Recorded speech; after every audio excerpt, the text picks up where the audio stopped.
Hey yo, salut, bienvenue à toi pour un nouvel épisode de l'Otaktu, le journal hebdomadaire d'actu manga, animé et jeux vidéo. Alors attention, tu l'as bien vu maintenant, le nouvel horaire c'est tous les dimanches à 18h. Me demande pas pourquoi j'ai une casquette, enfin si, c'est juste que ma coupe de cheveux est impossible à coiffer. Oui bonjour, ce serait pour prendre rendez-vous pour une coupe la semaine prochaine. C'est possible ? Merci. Je tenais vraiment à tous vous remercier, c'est vrai que ça fait un peu cliché de dire ça, mais cette émission, l'Otaktu, même si au niveau des vues, il n'y a pas énormément de différence avec mes vidéos, je vois au niveau des retours dans les commentaires et de vos likes, c'est assez incroyable et je vois que cette série vous plaît, donc je me donne à chaque fois à fond. D'ailleurs, la semaine dernière, on a dépassé les 5000 likes, c'est un truc de fou. Encore un grand merci à vous. Mais au programme, on va parler de l'adaptation au cinéma de Terraform Mars, du nouveau manga des auteurs de Death Note, des infos sur le prochain jeu Shingeki no Kyojin, et le top des dessins animés de cet automne vu par les japonais. Otaktu épisode 4, c'est parti!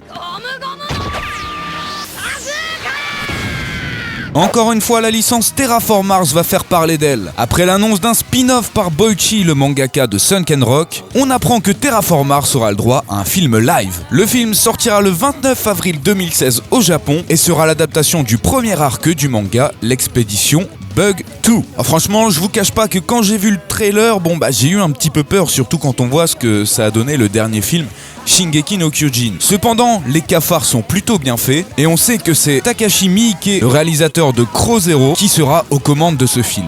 Et quand je vous disais que c'était la période Terraform Mars, c'est bien encore une info pour Terraform Mars, puisque ça vient de tomber en ce samedi matin, l'anime aura le droit à une saison 2.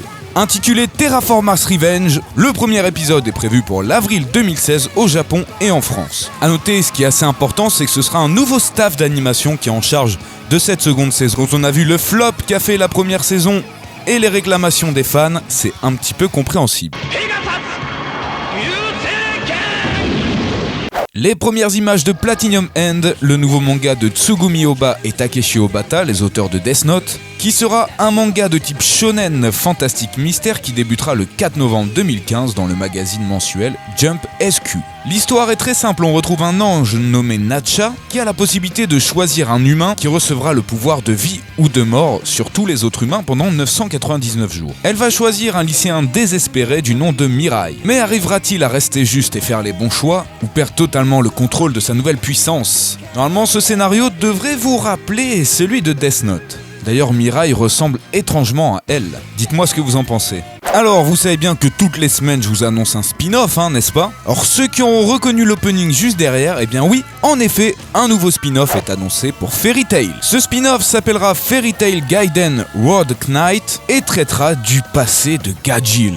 Alors moi, s'il y a bien un perso que je trouvais stylé dans Fairy Tail et qui me paraissait assez sombre, c'est Gajeel, donc j'espère que son passé est plutôt pas mal, peut-être que ça m'intéresserait. En tout cas, ce spin-off sera fait par Kyota Shibano, qui est déjà l'auteur d'un autre spin-off de Fairy Tail, appelé Kengami no Soryu.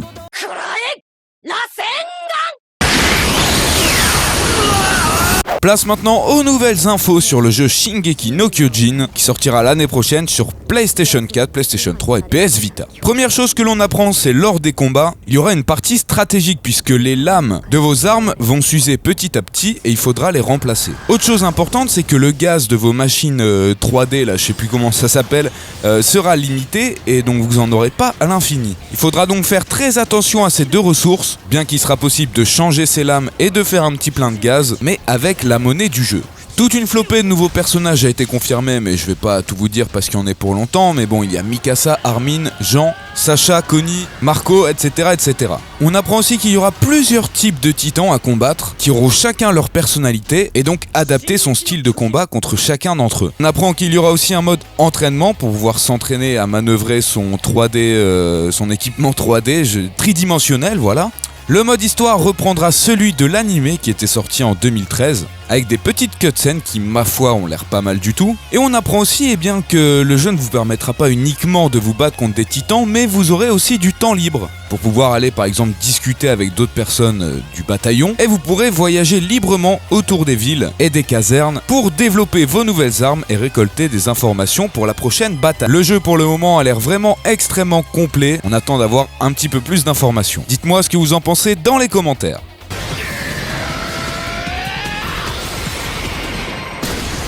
Ok, alors si vous vous souvenez bien, vers début septembre, j'avais fait une vidéo en vous proposant une liste des animés à ne pas louper pour cet automne. Et voici le top 5 sur un total de 70 animés qui regroupe les réponses de 10 000 japonais, hommes et femmes confondus. À la 5e position, on retrouve la saison 2 de Noragami Arogoto. À la 4e position, on retrouve la saison 2 de Haikyuu, l'âge du volleyball. À la 3e position, on retrouve Osamatsu-san, un truc qui a l'air complètement délirant. À la 2e place, on retrouve One Punch Man. Et à la 1re position, tenez-vous bien, on retrouve Goshumonwa Usagi Desuka, saison 2. N'hésitez pas à laisser dans les commentaires quel est pour vous votre top 5 et ce que vous pensez de ce top. Ok les amis, vous commencez à connaître la rengaine, comme chaque semaine. Il est l'heure de sortir votre feuille de papier et votre stylo pour voir quelles sont les tendances du Japon avec le top Oricon. À la 5e position, moins 3 places pour le tome 17 de Nanatsu no Taizai ou Seven Deadly Sins. À la 4e position, moins 3 places aussi pour le tome 40 de Kingdom. Une nouvelle rentrée à la 3e place, le tome 4 de Ten Count, un manga de Takarai Riito et c'est un yaoi. À la 2e position, encore une nouvelle rentrée, oh putain là ça risque d'être compliqué, Maoka Koko no Retosei Kyukosen Hen, tome 4, qui est un shonen, alors là attention, au dessin de Kito Mitsuna et Ishida Kana, et au scénario Hayashi Fumino, Sato Tsutomu. Si vous connaissez un de ces 4 là, dites-le dans les commentaires. Et à la 1re position, encore une nouvelle rentrée avec le tome 11 de Toharu Kagaku no Railgun, qui est un shonen d'action science-fiction avec Fuyukawa Motoi au dessin et Kamashi Kazuma au scénario. Voilà, c'est fini pour cette semaine. N'hésitez pas à laisser dans les commentaires quelles sont pour vous les infos marquantes. Je t'invite à t'abonner pour ne pas louper les prochains Otaktu, à laisser un like si tu as kiffé. Tu peux cliquer juste ici pour aller regarder les précédents épisodes. Quant à moi, je vous souhaite à tous une très bonne semaine et à dimanche prochain, 18h pour un prochain numéro. Jana!